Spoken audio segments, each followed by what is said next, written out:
Sébastien Lecornu s'en prend déjà à son futur gouvernement. Il a dit vouloir proposer une diminution de 6 milliards d'euros sur le train de vie de l'État.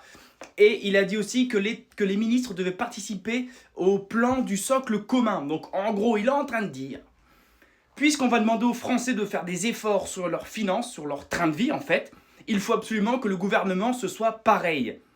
Ah bah quand tu vois Gérard Larcher là-haut qui se met des mets absolument formidables et puis des sièges à 40 000 euros, etc.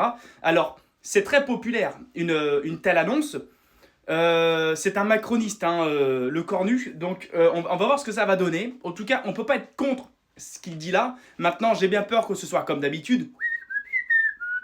Hein, ça joue du pipo-pipo, ça devient un truc bien, tu vois, pour qu'on se dise « Ah, le cornu, il est bien, etc. » J'aimerais y croire, j'aimerais vous dire « Ah, enfin, un Premier ministre qui comprend que les Français en ont marre de voir leur pognon dilapidé, machin. » Mais non, j'y crois pas. J'y crois absolument pas. C'est le plus fidèle des macronistes, ce mec-là, donc je n'y crois pas. Il vient d'arriver au poste, il veut être bien vu pour tenir le plus longtemps possible. C'est tout. C'est tout. Je n'y crois pas une seule seconde. Et puis c'est pareil, hein, une diminution de 6 milliards d'euros sur l'État et son train de vie. 6 milliards d'euros d'économie, tu te rends compte? 6 000 millions d'euros.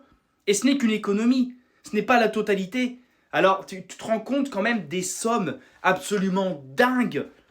Il veut faire une petite partie d'économie du train de vie, ça représente 6 milliards. Mais c'est quoi alors le train de vie global? Tu te rends compte? Notre pognon, à quoi il sert? Où est-ce qu'il part? Je sais qu'un État, ça coûte de l'argent. Je sais qu'il y a des ministres qui se déplacent, des réunions diplomatiques, des avions à prendre. Oui, ça a un coût, c'est vrai. Mais quand même, quand tu vois que l'économie seulement représente 6 milliards d'euros, imagine à quel point ils utilisent notre pognon quand même.